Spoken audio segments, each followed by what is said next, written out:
예, 안녕하세요. 오늘은 리스닝 스킬에 대해서 얘기를 해보고자 합니다. 보통 우리가 어, 영어 언어에는 네 가지의 스킬들이 있다고 얘기를 하죠. 그래서 리스닝, 스피킹, 그다음에 리딩, 그다음에 라이팅 이렇게 네 가지가 있다고 얘기를 합니다. 오늘은 리스닝을 다뤄볼 것이고요. 다음부터 이제 스피킹, 라이팅, 리딩, 라이팅 이렇게 다루게 될 것입니다. 리스닝은 사실 할 얘기가 그렇게 많지 않아요. 그래서 여러분들도 너무 파고들지 마시고 그냥 사설 강사가 얘기한 그 정도만 보시면 됩니다. 괜찮으시죠? 오늘 다뤄볼 말꼬리 물고들은 탑다운, 바텀업을 구분을 왜 여기 넣니?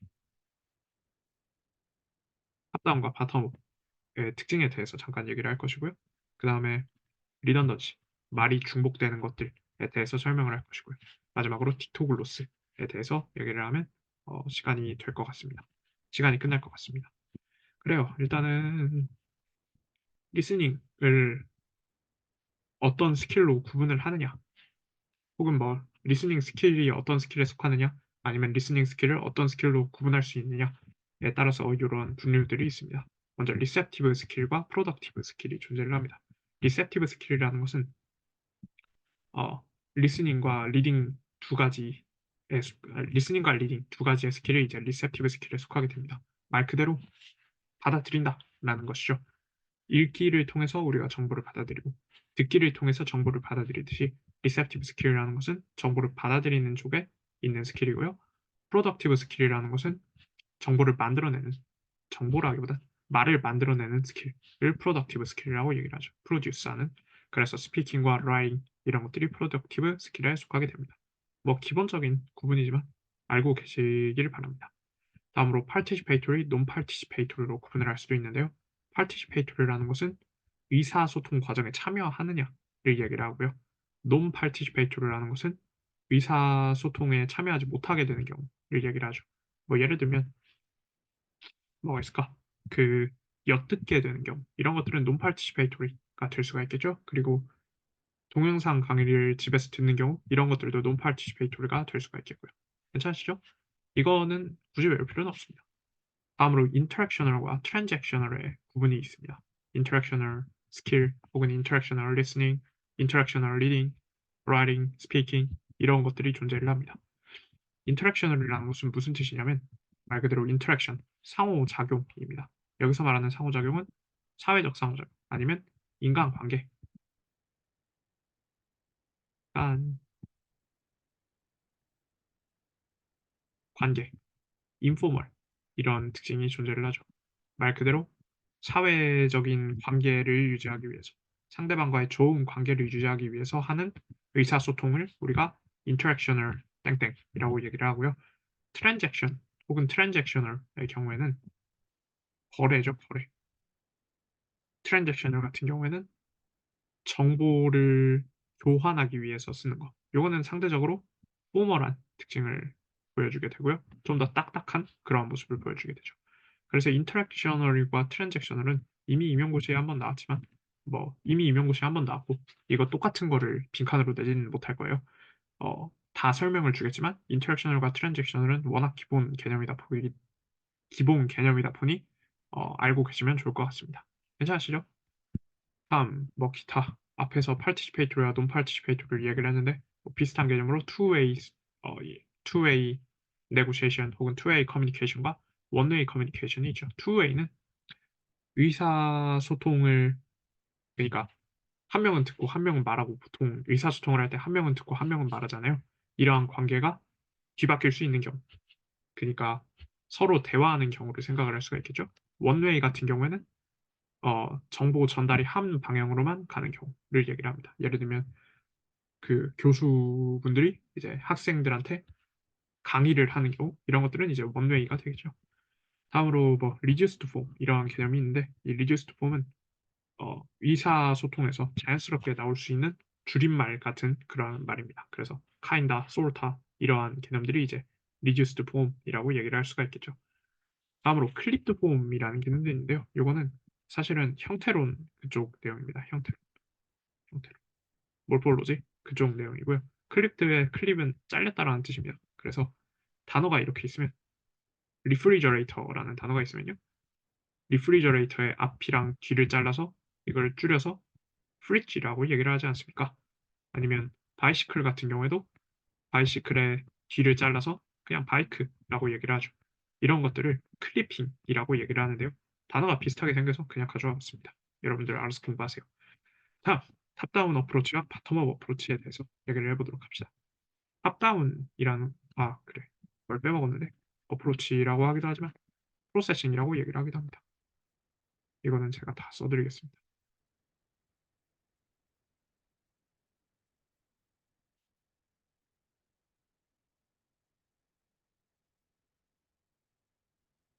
그래서 탑다운 어프로치라고 얘기를 하기도 하고요. 탑다운 프로세싱이라고 얘기를 하기도 합니다. 어, A죠. 탑다운 어프로치라는 것은 미닝 중심으로 어떠한 것을 해독을 하게 됩니다. 시작점이 중요한데요. 탑다운과 바텀을 구분하는 것은 시작점이 중요한데 탑다운 같은 경우에는 내 머릿속에 있는 지식에서부터 시작을 하고요. 바텀업 같은 경우에는 글에 있는 어떤 정보를 하나하나 해독한다. 이렇게 생각을 하시면 됩니다. 그러니까 탑다운은 숲을 먼저 보는 거고 숲이라는 배경 지식을 먼저 사용을 하는 거고요. 바텀업은 나무부터 시작을 해서 정보를 처리한다. 이렇게 생각을 하시면 되겠죠. 러프하게 얘기를 하면요. 그래서 탑다운은 의미 중심, 좀 더 큰 의미라는 단위를 중심으로 혹은 내 머릿속에 있는 지식을 중심으로 의미를 이끌어낸다. 글의 의미를 이끌어낸다. 이렇게 보시면 됩니다. Knowledge students bring to a test. Prior knowledge is knowledge or knowledge students bring to a test or schemata as opposed to the information that is available within the text itself. 글에서부터 정보를 처리해 나가는 것이 아니라 내 머릿속에 있는 정보부터 시작을 해서 요거를 아래로 내려나간다. 이렇게 보시면 될 것 같습니다. 그래서 탑다운 어프로치 같은 경우에는 우리가 룰 드리븐 혹은 논리지 드리븐, 컨셉트 드리븐 이렇게 얘기를 합니다. 여기서 말하는 논리지랑 컨셉트는 이제 그 어떤 뭐라고 해야 되냐? 법칙에서부터 시작한다? 이렇게 우리가 얘기를 할 수가 있어요.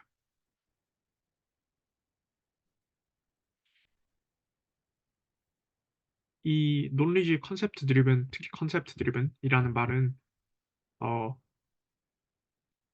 그 뭐냐 문법 교육에서도 쓰이게 되기 때문에 그때 가서 한 번 더 설명을 드리겠습니다. 바텀업 같은 경우에는 탑다운이 내 머릿속에 있는 지식에서 시작하는 것과 반대로 바텀업 같은 경우에는 글의 미시적인 부분들에서부터 그것을 풀어나가면서 시작을 하는 거예요. 그래서 철자, 단어, 어구라는 제일 작은 부분을 하나하나씩 읽어가면서 정보를 처리해내는 방식, 하나하나씩 해독해가면서 정보를 처리해내는 방식을 바텀업 프로세싱이라고 얘기를 합니다. 그래서 use knowledge of language, acoustic signal, 듣기니까 소리, 소리의 정보, 소리에서부터 오는 정보를 사용해서 의미를 파악하는 방식을 어, 바텀업 프로세싱이라고 얘기를 합니다. 그래서 이거는 미시적인 부분에서 시작한다고 해서 데이터 드리븐이라고 얘기를 하죠. 그래서 이 컨셉트 드리븐을 우리가 연역법, 컨셉트 드리븐은 연역과 관련이 있는 단어이고요. 연역은 영어로 디듀싱이죠. 디듀싱. 데이터 드리븐 같은 경우에는 귀납이랑 관련이 있는 단어여서요. 인듀싱과 관련이 있는 단어다. 이렇게 이해를 하시면 됩니다. 연역이랑 귀납을 어떻게 쓰는지 이거 알아두셔야 됩니다. 이거를 많이 헷갈리거든요. 그래서 잘 알아두시면 좋을 것 같습니다. 추가로 이제 인터랙티브 프로세싱이라는 개념이 있는데요. 인터랙티브 프로세싱은 글을 잘 읽기 위해서는 탑다운이나 바텀업 하나만 쓸 것이 아니라 두 개를 다 써야 된다. 뭐 그러한 내용입니다. 이게 뭐 당연한 얘기죠. 당연한 얘기인데 사실 이게 시험에 나오지는 않아요. 왜냐하면 탑다운이나 바텀업처럼 답이 딱딱 떨어지는 문제를 많이 내지 굳이 인터랙티브 프로세싱 같은 거를 내지는 않습니다. 그래서 탑다운이 어떤 것인지, 바텀업이 어떤 것인지, 어떤 느낌을 가지고 있는지 이러한 것들을 잘 이해하고 넘어가시면 될 것 같습니다. 다음으로 리던던시, 반복, 중복이라는 개념이 있죠. 리던던시는 말에서의 리던던시는 아래와 같은 영어로 표현이 됩니다. The speaker normally says a lot more to communicate the message and to convey the same information. 그니까 제가 이렇게 동영상을 찍을 때에도 똑같은 말을 계속 반복하는 그러한 모습을 종종 보여주잖아요. 제가 반복을 할 때는 조금 어 의미 전달이 좀 명확하지 않다고 생각을 해서 반복을 할 수도 있고요. 아니면 그냥 할 말이 없어서 반복을 할 수도 있고요. 지금 하고 있는 것처럼. 이런 것들이 이제 리던던시, 중복성, 중복을 보여주는 경우라고 얘기를 할 수가 있어요. 그래서 리던던시는 어 실제 회화에서 반복되는 요인들이라고 얘기를 하면 될 것 같아요. 실제 회화의 반복성, 중복성 이런 것들을 이제 리던던시라고 얘기를 합니다. 이 리던던시는 어떻게 실현이 되냐? 요거는 그냥 참고 삼아 알아두세요. 이거를 다 외우라는 것이 아니라 그냥 참고 삼아 알아두시면 됩니다. 어떻게 실현이 되느냐? 첫 번째, 리피티션. 똑같은 얘기를 반복한다. 괜히 할 말 없으면 똑같은 얘기 반복하고 그러죠. 할 말 없으면 이렇게 똑같은 얘기를 반복하죠. 아까 지금 제가 하고 했던 게 이제 리피티션의 예시라고 할 수가 있고요. 그다음 패러프레이즈가 있습니다. 패러프레이즈는 어 쉽게 말한다. 쉽게 고쳐서 말하는 것을 이제 패러프레이즈라고 얘기를 합니다. 만약에 제가 리피티션을 똑같은 내용을 반복해서 말한다라고 설명을 했다면 이 설명을 패러프레이즈하는 것은 같은 내용인데 그것을 반복해서 말하게 되는 경우 이렇게 얘기를 하면 패러프레이즈죠.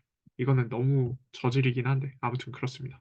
똑같은 얘기는 똑같은 얘기를 리프레이즈 고쳐서 말하게 되는 경우 요거를 이제 패러프레이즈라고 얘기를 하죠.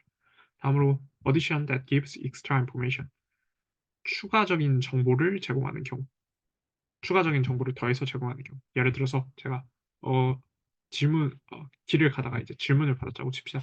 근처에 있는 카페가 어디예요?" 근처에 있는 카페요.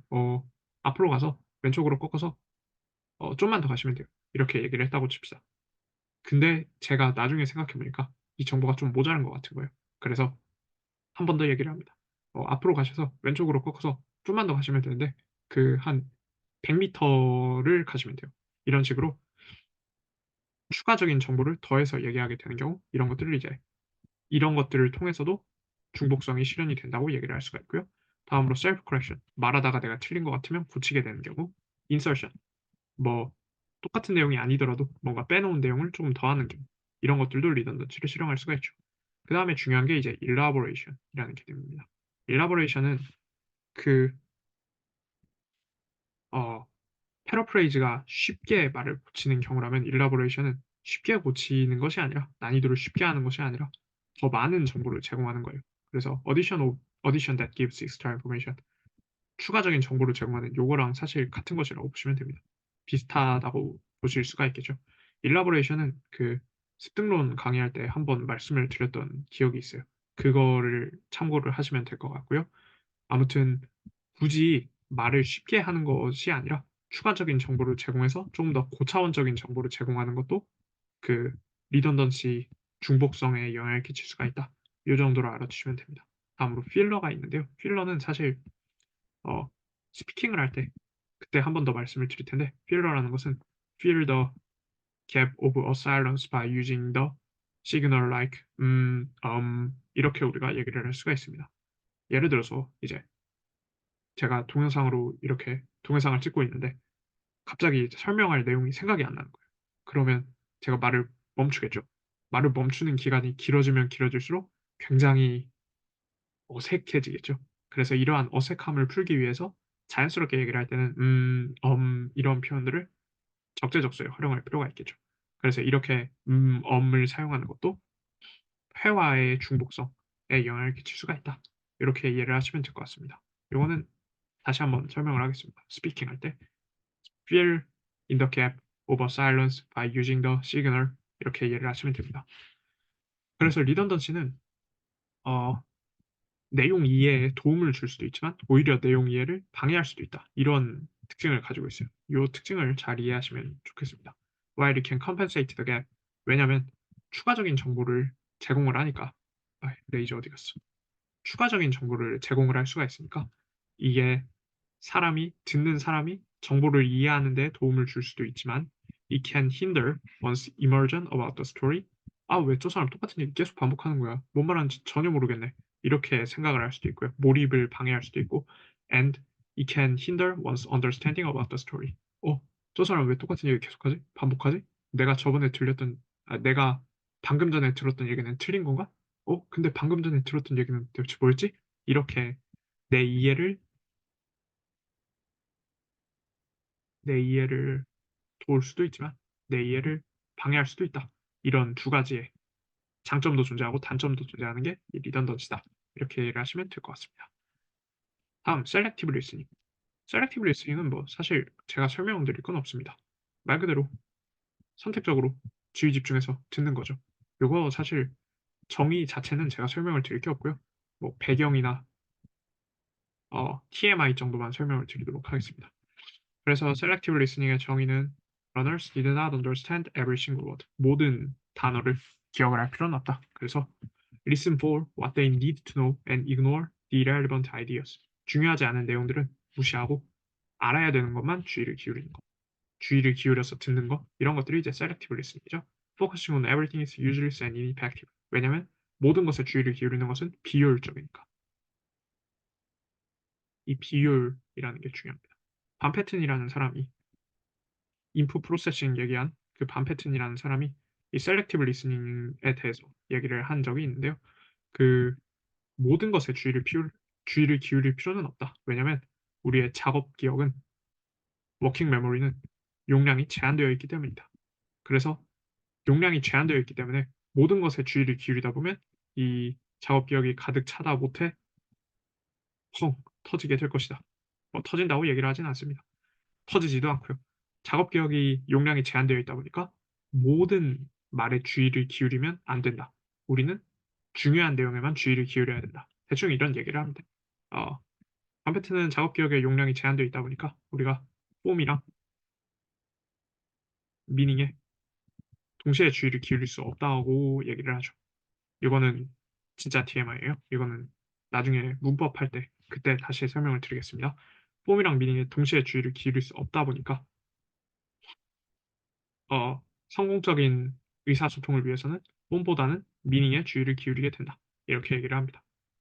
그래서 미닝에 주의를 기울이게 돼서 폼을 습득하는 데 어려움이 생기는 경우가 종종 있기 때문에 그러한 문제를 해결하기 위해서 우리는 프로세싱 인스트럭션 혹은 인풋 프로세싱 스트레이티지를 학생들에게 적절하게 가르쳐 줄 필요가 있다. 이렇게 얘기를 하죠. 그때 가서 설명하겠습니다. 그래요. 그래서 셀렉티브 리스닝이라는 것은 다 주의를 기울이는 게 아니라 중요한 내용에만 주의를 기울인다. 이렇게 얘기를 하죠. 그래서 글로벌 언더스탠딩보다는 스페시픽 인포메이션에만 주의를 기울이는 거. 이렇게 얘기를 합니다. 그래서 사실 셀렉티브 리스닝은 읽기에 있어서의 스캔 혹은 스캐닝 스트레이티지와 같은 것이다. 이렇게 볼 수가 있습니다. 같은 것이다. Scan selectively for certain information and ignore irrelevant one. 이렇게 얘기를 하시면 되죠. 앞에서도 얘기를 했지만 이거는 굳이 제가 설명을 하지 않아도 마치 탑다운과 바텀업을 제가 설명하지 않아도 여러분들이 잘 알고 계신 것처럼 셀렉티브 리스닝도 제가 설명하지 않아도 여러분들이 잘 알고 계시리라 생각을 합니다. 디토콤프, 오늘 내용의 오늘 동영상의 꽃이라고 할 수 있는 디토콤프와 디토글로스에 대해서 얘기를 합시다. 디토콤프랑 디토글로스를 일단 구분해야 되냐 이러한 얘기가 있는데요. 디토글로스라는 것은 이 와인립이라는 사람이 1999년에 만들어낸 이 사람의 오리지널 어떤 액티비티예요. 그래서 디토콤프 안에 디토글로스가 이렇게 있다. 이렇게 보기도 하고요. 그냥 디토콤프의 변종이다. 이렇게 보기도 합니다. 그래서 두 개를 구분을 안 하고 그냥 디토콤프만 소개할 수도 있고요. 디토글로스 이런 게 있다. 뭐 대충 한 줄 정도 아니면 그냥 이런 게 있다. 한 단어만 얘기하고 넘어가는 책도 많습니다. 그래서 어, 물론 알고는 있어야겠죠. 사설에서 강조를 하는 데는 이유가 있겠죠. 저는 그 이유를 잘 모르겠습니다만 아무튼 디토콤프랑 디토글로스는 차이점이 있기 때문에 이런 것들에 대해서 디토콤프와 디토글로스의 특징에 대해서 이번에 설명을 드리도록 하겠습니다. 잘 들어주세요. 그래요. 일단 디토콤프라는 것은 여기서의 딕트는 딕테이션, 받아쓰기의 딕트를 얘기를 합니다. 받아쓰기의 딕테이션의 딕트를 얘기를 하고요. 그래서 받아쓰는 건데 이 활동도 받아쓰는 건데요. 컴포지션, 이 콤프는 컴포지션을 얘기를 합니다. 혹은 뭐 컴포즈를 얘기를 합니다. 여기서 말하는 컴포즈는 그러니까 이거를 해석을 하면요. 이야기를 받아 쓰는데 그것을 여기서 말하는 컴포즈는 똑같이 받아 쓰는 것을 얘기를 합니다. 그래서 이야기를 받아 쓰는데 똑같이 쓴다. 이것이 이제 딕토콤프의 예시라고 얘기를 할 수가 있겠습니다. 그래서 보시면요. 어디 갔어? 마우스. 여기 있네. 딕토콤프라는 것은 rewrite a story just told. Paragraph is read at normal speed, usually at 2 or 3 times. 교사가 이제 처음부터 끝까지 얘기를 들려줍니다. 근데 첫 번째 얘기를 할 때는 처음부터 끝까지 3번 반복해서 얘기를 들려주는데 처음에 얘기할 때는 뭐 대충 일반 스피드로 들려주고요. 두 번째 얘기할 때는 속도에 조금 변화를 줘서 들려주고요. 세 번째 얘기할 때는 좀 더 뭐 빠르거나 느리거나 아니면 속도를 그냥 그대로 해서 들려주거나 이렇게 3번 들려줍니다. 일반적으로는. 그래서 and the teacher asks students to rewrite the paragraph from their best recollection. 그리고 학생들이 자기가 들은 내용을 최대한 똑같이 자신이 들은 내용을 자기의 기억을 사용해서 만들게 하는 것. 이게 이제 딕토콤프라는 활동입니다. While writing, teacher can give handout with keywords as hint. 힌트를 줄 수도 있고요. 안 줄 수도 있어요. 딕토콤프는 어떤 특징이 있냐면 hearing a story, short text several times, and then reproduce it by using their own words, focus on meaning. 이러한 특징이 있습니다. 딕토콤프는 똑같이 해요. 똑같이.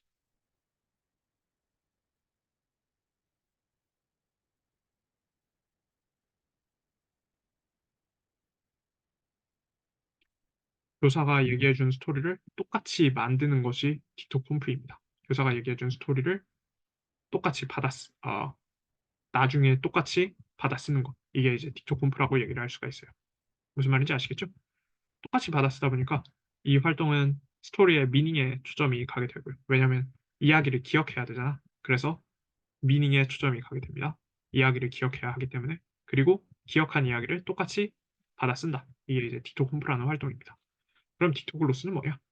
딕토글로스는 아까도 얘기를 했지만 이 와인립이라는 사람이 만들었고요. 딕토글로스는 grammar dictation이라는 이명을 가지고 있어요. 처음 들어보셨을 분들도 계실 거예요. grammar dictation인데 왜 하필이면 그래머인가? 이렇게 우리가 생각을 할 수가 있는데요. 말 그대로 딕토글로스를 할 때에는 문법에도 초점이 가 있기 때문입니다. 딕토글로스는 어떠한 활동이냐면 여기서의 딕토는 아까도 얘기를 했지만 받아쓰기의 딕테이션의 그 딕토 아니 딕이고요. 받, 받아쓰기 네, 딕이고요. 글로스는 뭐냐? 글로스는 립글로즈 할 때 그 글로스를 얘기를 합니다. 광택이죠, 광택. 왜 뜬금없이 립글로즈? 이렇게 생각을 할 수가 있는데요. 립글로즈는 입술에 칠하면 우리의 입술에 있는 뭐 틈이나 까슬까슬한 그런 것들을 다 가리지 않습니까? 이 립글로즈를 칠한 입술은 우리의 입술의 원판과 같지는 않죠. 엄밀히 말해서. 그래서 딕토글로스는 완전 똑같은 얘기를 만드는 게 아닙니다. 완전히 똑같은 얘기를 만들 필요가 없고 그냥 내용만 맞으면 돼요. 내용만 같으면 오케이입니다. 무슨 말하는지 이해되시죠? 그래서 오케이. 내용만 맞으면 오케이. 여기까지 이해됩니다. 근데 왜 그래머, 문법에 초점이 가냐? 여기에 대해서 설명을 드릴게요. 일단 딕토글로스는 기본적으로 students take notice in group, hearing a text, combine their information, and attempt to reconstruct the original text with reflecting on grammar in context. 이렇게 얘기를 합니다. 여기서도 그래머 맥락적인 맥락 안에 있는 문법에 주의를 기울인다. 이러한 얘기가 나와 있어요. 일단 딕토글로스는 어떠한 활동이냐면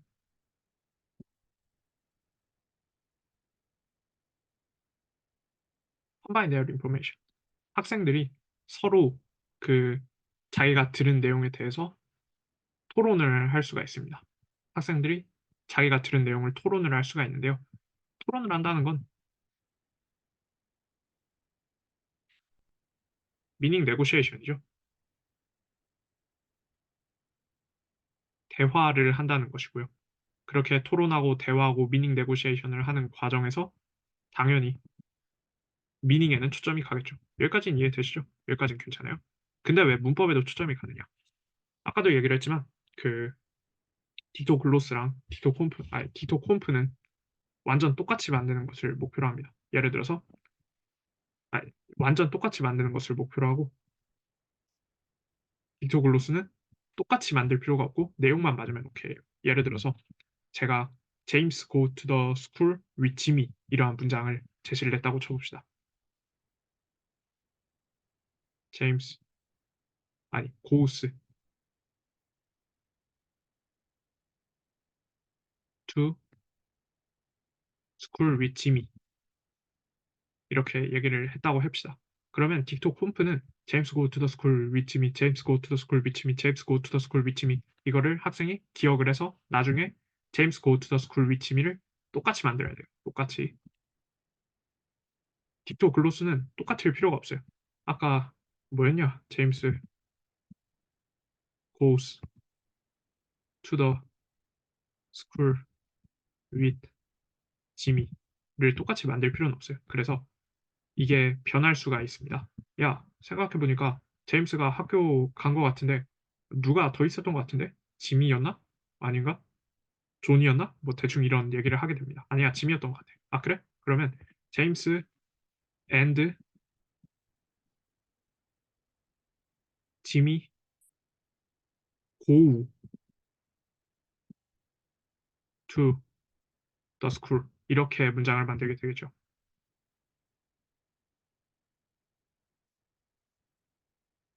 원판이랑 다르죠. 원판이랑 다르지만 내용은 똑같죠. 내용은 똑같아요. 원판이랑 달라요. 여기서는 제임스 고우스를 쓰고 위드 지미를 뒤로 뺐는데 여기서는 제임스 앤 지미를 복수형으로 만들어서 주어가 두 명이죠. 주어가 복수형이니까 여기서는 고우즈를 쓰면 안 돼요. 대신에 고우를 써야 되죠. 그래서 말이 길었다. 드디어 다 왔습니다. They can internal, 그래서 이 과정에서 미닝에도 당연히 주의를 기울이게 되지만 문법을 자기가 프로세싱 해야 되기 때문에 문법에도 주의를 기울이게 되는 거예요. They have to reflect on grammar in context. 문맥에 맞춰서 문법에도 주의를 기울여야 하는 것입니다. 만약에 디토 컴프였으면 굳이 문법에 초점을 맞출 필요는 없겠죠. 그냥 고우스라는 단어를 똑같이 고우스라고 반복을 하면 되니까. 여기까지 괜찮으시죠? 그래서 디토 글로스는 디토 콤프가 이야기를 기억하는 과정에서 의미에만 초점이 간다면 디토 글로스는 그거를 리컨스트럭트, 재구성하는 과정에서 의미뿐만 아니라 문법에도 자연스럽게 초점이 가게 된다. 이 예시를 보시면 될 것 같아요. 여기까지 괜찮으시죠? 그래서 이거를 grammar dictation이라고 얘기를 하기도 하고 they can internalize certain grammatical elements that are built into a context. 문맥을 고려해서 문법을 내재화할 수 있다. 이렇게 얘기를 할 수가 있는 겁니다. 잠깐 쉬고. 그래서 딕토글로스는 랭귀지 폼에도 주의를 기울일 수 있고 미닝에도 주의를 기울일 수 있다. 리컨스트럭트 하는 과정에서. 스웨이는 그래서 이걸 negotiation of forms라고 보았습니다. 여기서 말하는 negotiation은 미닝 negotiation을 얘기를 하고요. forms는 focus on form을 얘기를 해요. 그래서 의미뿐만 아니라 자연스럽게 폼에도 주의를 기울일 수 있게 된다. 이렇게 얘기를 하죠. 그래서 딕토글로스는 form, function, meaning이 다 링크되어 있는 뭐 펑션은 잘 모르겠다. 뭐 근데 되겠죠. 되겠지. form, function, meaning이 자연스럽게 연결되어 있고 다양한 스킬을 다루게 되기 때문에 여기 combine their information 서로 대화할 때 스피킹하게 되겠죠. 리스닝 당연히 할 거고요. 왜냐하면 딕토 받아쓰기니까. 그 다음에 문법적인 지식도 필요할 거고요. grammar. 그 다음에 쓰기 이야기를 써야 되니까 writing 이런 것들도 다 들어가겠죠. 그래서 딕토글로스도 integrative 통합적인 능력이 필요한 integrative assessment에도 속하게 되고 integrative approach에도 속하게 된다. 이렇게 얘기를 할 수가 있겠습니다. 좋아요. 그래서 마지막으로 이 딕토콤프와 딕토글로스를 비교를 하면요. 딕토콤프는 철저하게 바텀업이다. 왜냐면 이러한 단어들을 그냥 기억해서 그냥 쓰기만 하면 되니까. 철저하게 바텀업의 성향을 보여주고요. 딕토글로스는 탑다운과 바텀업을 동시에 활용한다. 이거는 그냥 리프로듀스 하는 것이 아니라 맞지. 그냥 리프로듀스 하는 것이 아니라 자율적으로 자기가 생각해가면서 이거를 재구성할 수 있기 때문에 탑다운과 바텀업을 둘 다 사용을 하게 되고요. 기억도 하지만 재구성도 한다. 다음으로 의미에만 초점을 맞추는 틱톡 홈페인 반면에 틱톡 글로스는 의미뿐만 아니라 폼에도 초점을 가게 된다. 그래서 틱톡 홈페에서 주로 쓰는 말은 단어는 reproduce, 똑같이 만드는 것이라는 뜻이고요. 틱톡 글로스에서 주로 쓰는 단어는 reconstruct, 재구성한다 라는 말이 됩니다. 그래요. 오늘은 이제 어디까지? 인터랙셔널과 트랜잭셔널을 어떻게 구분을 하느냐 여기에 대해서 잠깐 얘기를 드렸고요. 그 다음에 탑다운과 바텀업을 구분을 해보았고요. 리던던시에 대해서 설명을 드렸고요. 이거는 중요한 개념이에요. 리던던시는 얼마든지 나올 수 있어요. 그다음 셀렉티브 리스닝 이것도 당연히 중요한 개념인데 여러분들이 다 알고 계시리라 생각합니다. 그다음 틱톡 홈프와 틱톡 글로스의 차이점에 대해서 제가 설명을 드렸습니다. 혹시 뭐 항상 그렇지만 틀린 부분이나 뭐 질문이 있으시면 댓글을 남겨주시면 제가 아는 한도 내에서 답변을 드리도록 하겠습니다. 이상으로 오늘의 동영상을 마치도록 하겠습니다. 수고하셨습니다.